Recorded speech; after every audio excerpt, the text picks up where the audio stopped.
안녕하세요. 굿비리의 역사 강의를 진행하고 있는 조재민이라고 합니다. 오늘 같은 경우는 제가 개인적으로 관심이 있는 2차 세계대전에서 군수경제 분야로 좀 살펴볼 예정인데요. 그래서 제목 같은 경우도 이제 군수경제를 본 2차 세계대전이라고 지었습니다. 지금 이 상황 같은 경우는 1945년 당시 독일의 2차 세계대전 상태인데요. 지금 같은 경우는 소련이 바그라티온 작전을 통해서 독일을 지금 완전히 내부로 밀은 걸로 볼 수 있고, 라트비아 쪽에 이제 독일군이 갇혔고, 이제 지금 같은 경우 이제 티토가 이끄는 유고슬라비아가 이제 공산당이 집권을 해서 유고슬라비아 지역에 있는 걸로 볼 수 있습니다. 다음에 서부 같은 경우는 연합군이 들어와서 이렇게 이제 독일을 압박하고 있는 모습을 볼 수 있습니다. 이제 1945년 당시 사진을 갖고 왔고요. 이제 이 사람 같은 경우는 네빌 체엄벌린이라고 해서 당시 2차 대전 당시 영국의 총리였습니다. 이 사람 같은 경우 민능협정을 진행을 하면서 나치 독일에게 좀 더 힘을 실어준 그런 역할을 했었는데요. 이제 이 사람이 이제 민능협정으로 나치 독일 밑에 있는 체코슬로바키아를 독일한테 양도를 하게 되면서 2차 대전을 일으킨 장군인이라고도 평가받게 되는 사람입니다. 일으킨 장군인이라고도. 자, 지금 보시면은 목차가 독일의 경제, 그 다음에 소련의 경제, 그 다음에 연합국의 경제 이렇게 되어 있는데요. 연합국의 경제 같은 경우는 이제 연합국이라고 영국, 프랑스, 미국을 묶은 이유가 이제 예를 들면 걔네도 똑같은 민주국가고 그다음에 여러 가지 군수 경제 분야에서도 공유하는 부분들이 많아서 연합국들의 경제로 이제 묶었습니다. 마지막으로 독일의 패인, 이 군수 경제 분야에서 본 나치 독일의 패인 그런 걸 한번 살펴볼 예정입니다. 지금 이 사진 같은 경우는 이제 독일의 군수 생산 공장인데요. 이제 여기서 이제 스투카 같은 비행기도 만들고 여러 가지를 만든 그런 사진이라고 볼 수 있습니다. 자,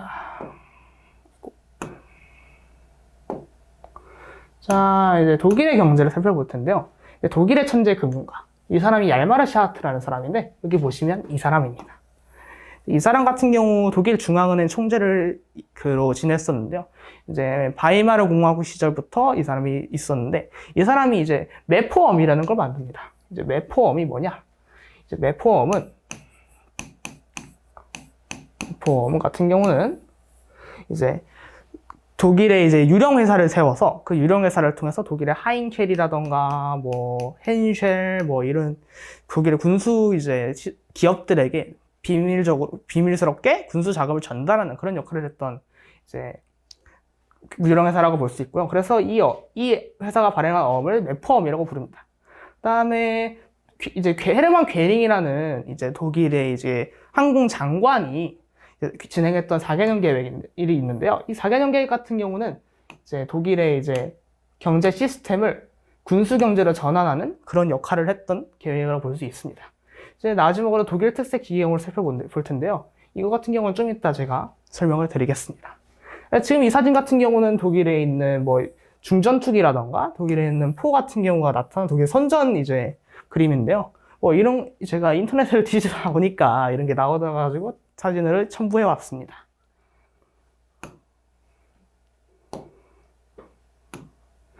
이제 4개년 계획인데요. 이 4개년 같은 경우는 베르사유 조약이라는 것 때문에 탄생을 했습니다. 이 베르사유 조약이 뭐냐면 이제 독일 제국이 1차 세계대전을 패배한 이후 연합국이 독일 제국에 대해서 이제 목줄을 잡은 이제 그런 건데요. 이게 뭐냐면 독일의 상비군도 제한당하고 그 다음에 독일의 이제 총기 개발, 뭐 전차 개발, 뭐 항공 개발 이런 것들의 모든 제약을 건 그런 그런 조약이라고 볼 수 있습니다. 뭐 땅도 여러 가지를 뺏겼고요. 그 다음에 독일은 이 베르사유 조약 때문에 모든 이제 군수 물자를 생산하는 차질을 빚어서 그걸 타개하기 위해서 비밀스러운 재무장, 아까 말했듯이 매포엄과 4개년 계획을 활용한 재무장을 실시하게 되고요. 그거를 통해서 이제 전쟁을 이제 준비하게 됩니다. 지금 이거 같은 경우는 독일 1호 전차인데요. 여기 있는 게 좀 작은데 이게 기관총입니다. 그 다음에 지금 여기 있는 사람이 헤르만 괴링. 이 사람은 독일의 공군 장관으로서 활약을 했던 그런 사람입니다. 그 다음에 지금 여기도 얄마르샤트라는 이분이 계시네요. 지금 보면은 아까 말했듯이 매포엄도 있고 그다음에 190원 마르크. 이게 독일의 이제 실제로 독일이 여태까지 발행해 왔던 독일의 부채만큼의 이제 부채를 이 매포어음을 통해서 발행하는 그런 이제 뭐라고 해야 될까, 사기어음이라고 볼 수 있습니다. 이게 왜 사기어음이냐? 이거는 이 어음이 실질적으로 지불이 되게 힘들었다는 것에 있는데요. 이 어음은 지불이 전쟁이 끝난 후에 지불하기로 되어 있었습니다. 그래서 전쟁이 끝나기 전까지는 이 어음의 돈을 지불할 필요가 없었다는 것이죠. 하지만 독일은 원래 돈을 지불했어야 했는데 전쟁을 계속해서 지속하면서 독일은 이제 이 지불 계속 뒤로 밀리게 됐고 실질적으로 지불이 되지 않았습니다. 그래서 이 어음이 사기어음이라고 불리고 그래서 어쩔 수 없는 수명을 가지고 있었다라고 볼 수 있겠습니다. 다음에 독일 특색 기계공학인데요. 이 독일 특색 기계공학 같은 경우는 독일은 뛰어난 성능의 무기를 잘 만들었습니다. 예를 들면 독일의 이제 티거 전차라던가, 예를 들면 판터 전차. 이런 것 같은 경우가 연합국들의 무기에 비해서 훨씬 뛰어났고, 여러 가지 티거 전차 같은 경우 전설로 불리는데요. 무려 평균 교환비 1대10 정도를 내는 엄청난 전차였습니다. 그래서 독일은 이제 여러 가지 연합군들에게 이런 전차나 이런 무기들을 통해서 공포를 주었고, 실질적으로 전선에 선전을 했죠. 그러나 전쟁이 후반으로 갈수록 부족한 생산량이 발목을 잡습니다. 이 전차 같은 경우는 1300대가 생산이 됐는데요. 티거 전차 같은 경우는.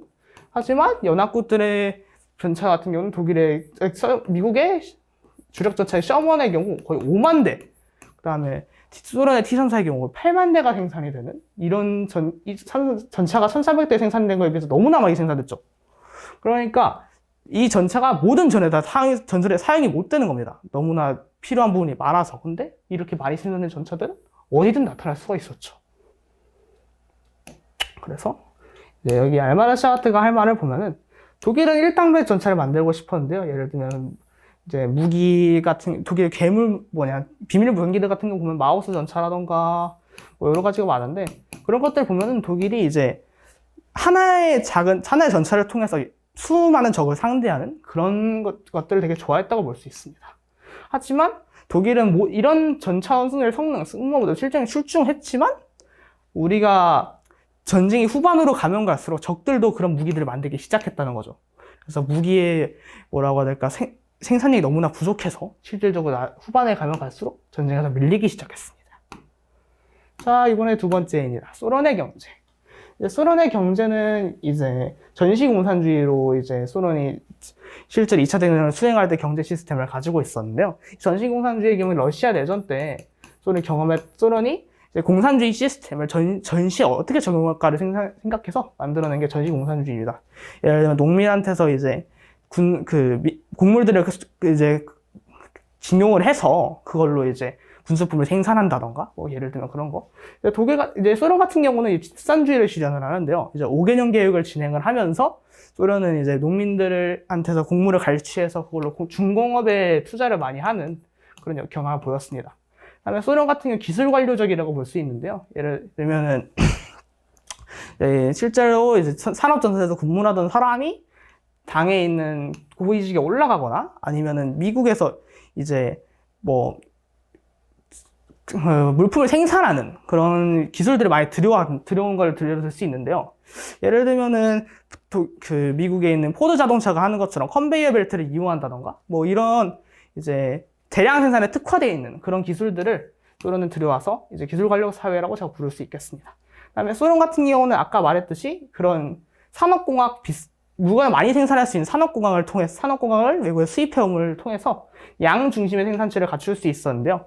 소련은 이제 스탈린이 한 말처럼, 예를 들면은 양은 양만의 질이 있다, 이런 것처럼 소련 같은 경우는 적당한 성능의 물품들을 많이 생산하는 그런 것들을 주력으로 봤다고 볼 수 있습니다. 근데 이 사람 같은 경우는 베체슬라브 몰로토프라고 해서 몰로토프 리벤트로프 조약이라고 불리는 이제 폴란드 분할 조약을 성사시켰던 사람이고요.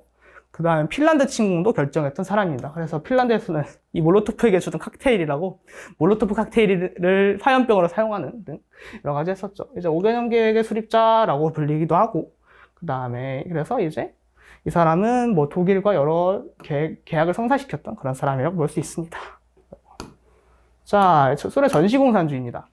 소련 같은 경우는 이런 전시체를 한번 경험했는데 그게 러시아 내전 때였습니다.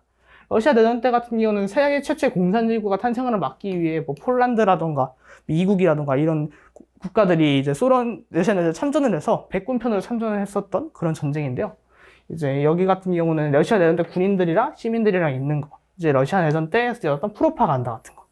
선전, 이제 그림 같은 거, 이게 이제 그때 있었던 사람들을 찍은 사진입니다. 그래서 소련 같은 경우는 전시체를 한번 경험했기 때문에 훨씬 더 이제 2차 세계대전 때 전시의 공산주의 체제를 전시 체제에 적용하는 거 훨씬 더 쉽게 할 수 있었고요.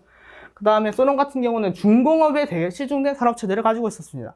아까 말했듯이 집산화를 통해서 농민들한테 그 곡물을 갈취해가지고 그걸로 산업화에 투자를 하는 등 뭐 이런 것들로 독일의 산업 역량을 따라잡는데 큰 역할을 했습니다. 이런 산업화라던가 이런 것들이. 그 다음에 하얀 눈들, 여기서 말하는 하얀 눈들은 백군을 말하는 거고요. 백군이 이제 망정주의자들을 의미합니다. 그래서 이제 연합군들이 미국들 서구권들이 도왔던 이제 예전에서 전시공산주의, 아까 말했듯이, 그 다음 5개년 계획을 통해서 이제 소련 전시 체제를 갖추는 등 여러 가지 이런 것들을 했고요. 그 다음에 집단 농장들, 아까 집산화라고 말씀을 드렸는데, 집산화에 사용됐던 농장들이 그 다음에 집단 농장입니다. 이제 예를 들면 코로스라던가 소포스, 이런 게 코로스, 소포즈들이 관현 농장, 그 다음에 뭐라고 해야 될까, 구경 농장, 이런 것들을 의미합니다. 자, 이제 양 중심의 생산 체제를 볼 텐데요. 이거 같은 경우는 소라의 T3사 생산 공장입니다. 여기서 포탑이 조립되고 있죠. 보시면 여기 포탑이 조립되고 있고, 여기에 차체가 조립이 되고 있네요.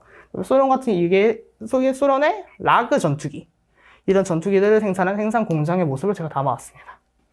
소련 같은 경우는 양 중심의 생산 체제를 갖추고 있었는데요.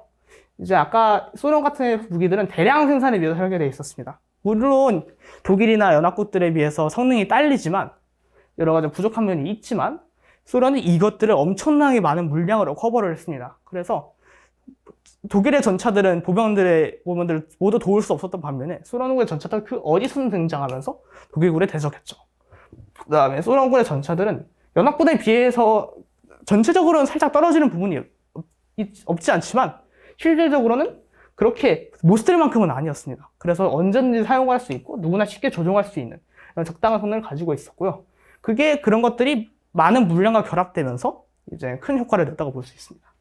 마지막으로 뛰어난 산업공학인데요. 아까 말했듯이 미국이나 이런 산업 선진국들한테서 여러 가지 산업 기술들을 배워왔습니다. 물건을 대량 생산하는 능력, 노동자를 조직하는 능력, 그런 것들을 배워와서 소련들은 이거를 무기를 생산하는데 적용을 했습니다. 이 대량 생산하는데 보시면은 T-34의 별명이 로지나였는데요. 로지나가 조국을 의미합니다. T-34는 조국이라는 이름을 달고 독일의 전차군들에 맞서 싸웠죠. 그 다음에 붉은 병사들의 곁을 지켰다. 이거는 이제 소련의 전차들은 많이 생산됐기 때문에 언제나 보병들의 곁에서 싸울 수 있었습니다. 그래서 이제 독일의 맹수들, 아까 맹수들이 티거나 판터를 의미하는데요. 이제 티거나 판터들은, 티거 같은 경우는 호랑이, 판터는 이제 표범 등으로 의미하기 때문에 맹수들이라고 우스갯소리로 불립니다. 여기까지가 소련이었고요. 그 다음에 연합국입니다. 이 사람은 프랭클린 델로노 루즈벨트라고 하는 사람인데요. 이 사람은 2차 세계대전에 미국을 이끌었던 장본인이라고 볼 수 있고, 뉴딜 정책이라던가 아니면은 얄타 회담 뭐 이런 걸로 유명한 사람입니다. 그래서 이제 이 사람 같은 경우는 리멤버 퍼러버, 이게 같은 거 진주말인데요. 제가 이제 이 사람이 미국이 요즘에도 인용하는 말이라서 제가 들고 왔습니다. 그 다음에 이게 프랭클린 디 루즈벨트, 이 사람의 전제 본명이고요. 그 다음에 연합국의 경제를 제가 알아보도록 하겠습니다. 연합국 같은 경우는 영국을 주도로 산업혁명의 본산지라는 특질을 가지고 있습니다. 그렇기 때문에 산업혁명을 처음부터 일으켜서 축적된 기술이 엄청나게 많았고요. 그래가지고 무기를 생산하는데도 엄청난 도움이 됐습니다. 대공황, 이제 미국에서 일어난 대공황은 서구 세계를 강타했죠. 그래가지고 실제로 이제 미네협정 같은 경우도 연합국들이 이제 저희가 전쟁을 할 능력이 없기 때문에 일어났다고 많이 이야기를 합니다. 대공황 같은 경우 때문에 이제 연합국이 실제로 군수 경제를 갖추는 데 많이 어려움을 겪었죠. 연합국의 무기들은 좋은 성능과 적당한 양을 보유하고 있었습니다. 왜 좋은 성능이냐? 산업혁명의 본산지기 때문에 아까 말했듯이 기술이 많이 축적이 돼서 이제 좋은 성능을 가지고 있었고, 그 다음에 축적된 산업공학을 통해서 많은 양도로 생산도 가능했습니다. 자, 좋은 성능과 적당한 양인데요. 이제 이 전차 같은 경우는 미국의 셔먼 전차, 이 전체 같은 경우는 이게 차체가 높아서 안에 많은 사람들이 생활의 공간이 넓어서 되게 인명 중심적이라고 볼 수 있고요. 이거는 영국의 스피파이어 전투기. 이게 영국의 본토 항공전이나 뭐 이런 데서 많이 활약을 해서 이제 영국을 구한 전투기라고도 불리기도 합니다. 그다음에 아까 말했듯이 축적된 기술을 통해서 뛰어난 기기공, 독일에 뒤지지 않는 뛰어난 기기공을 가지고 있었고요. 두 번째는 아까 말했듯이 이제 산업공학도 뛰어나게 가지고 있었습니다. 그다음에 마지막으로 이제 연합국 같은 경우 이런 기술들이 좋았기 때문에 굳이 인명이 많이 희생되게 만드는 소련처럼 좁은 차내 설계라던가 그런 것들을 안 가지고 있어서 인명 중심적이라고도 볼 수 있습니다. 그래서 승무원들이 많이 살기 편했다고 하고요. 그다음에 연합국의 민주주의를 위축기가 최후 보루. 그렇죠? 아무래도 소련 같은 경우 공산주의, 이제 독일 같은 경우는 나치즘 이런 것들이기 때문에. 그다음에 그래서 연합국도 인명을 중시했기 때문에 여러 가지 이제 민주주의 국가니까 아무래도 이제 사람들이 죽는 거에 대해서 민감했겠죠. 그래서 인명 중심적으로 전차산이나 항공기들을 설계했다고 합니다. 산업과의 봉산제에 걸맞는 수많은 기술들. 그래가지고 이제 이런 것들을 다 실현시킬 수 있었습니다. 산업 기술들을 갖고 있었기 때문에. 자, 이제 마지막으로 이제 독일의 패인데요. 여기가 이제 독일의 군사재판 현장입니다. 독일이 이제 패배했을 때 독일인데 전범재판 이런 것들을 진행했던 라이프치히인가 그런 장소고요. 그 다음에 이제 독일 같은 경우는 하드스펙의 부족. 이게 하드스펙이 왜 부족했냐? 예를 들면은 소련 같은 경우는 인구가 1억 8천만 정도였고, 그 다음에 영국 같은 경우는 자기 식민지들 같이 합치면 수억에 달하는 인구를 가지고 있었습니다. 미국 같은 경우도 1억 2천이 넘는 인구를 가지고 있었죠. 2천만이 넘는. 근데 독일 같은 경우는 고작 8천만입니다. 인구는 엄청나게 전쟁에서 중요한데요. 예를 들면 무기를 생산하는 것도 인간이고 전선에 나가 싸우는 것도 인간이고 인간이 안 들어가는 곳은 그 전쟁에서 그 어디에도 없다고 볼 수 있습니다. 하지만 그 인구 숫자가 전대적으로 부족하다는 것은 전쟁을 수행하는 데 큰 어려움이 되었죠. 그 다음에 독일 같은 건 자원도 부족했는데요. 독일은 일단 석유가 거의 나지 않습니다. 나기는 하는데 거의 나지 않고, 하지만 그런 거에 비해서 연합국들은 풍부한 석유 자원, 식민지를 통한 석유 자원, 소련도 이제 바쿠 지역에서 나는 엄청난 석유 자원들을 보유하고 있었죠. 그 다음에 연합국 같은 경우는 고무도 엄청나게 풍부했고, 하지만 독일에는 그런 것들이 없었습니다. 그래서 그런 부족한 점들을 가지고 있었기 때문에 전기계층이 장기전으로 가면 갈수록 점점 더 밀리게 되었죠. 산업공학의 부족입니다. 산업공학 같은 경우는 이제 아까 설명을 했듯이 물품을 많이 생산해내는 능력을 의미하는데요. 하지만 독일은 이제 이런 군수 기술들은 뛰어났지만 이런 무기를 많이 생산해내는 능력은 물품을 많이 생산해내는 능력은 부족했다고 볼 수 있습니다. 하지만 일당백을 실현했다면 모르겠는데 연합국들이나 소련군들의 무기가 시간이 지나면 지날수록 점점 더 강해집니다. 그래가지고 결론적으로는 일당백이 더 실패했죠. 그래서 나중에 후기에 가면은 소련군이나 연합국의 무기들이 독일의 무기들과 성능이 비슷해지게 됩니다. 그러면은 양도 부족하고 그 다음에 성능도 비슷하다면 당연히 독일은 질 수밖에 없겠죠. 그래서 여기 보면 세 번째 제국, 이제 세 번째 제국이라면 독일의 제3제국을 의미하는데 나치 독일이 독일 제3제국이라고 불립니다. 그러기도 하고 이제 독일은 이제 패배했죠. 세계제국. 그 다음에, 근데 독일 21세기 독일을 보면은 지금은 이제 유럽연합의 수장이 되면서 지금 큰 번영기를 누리고 있죠.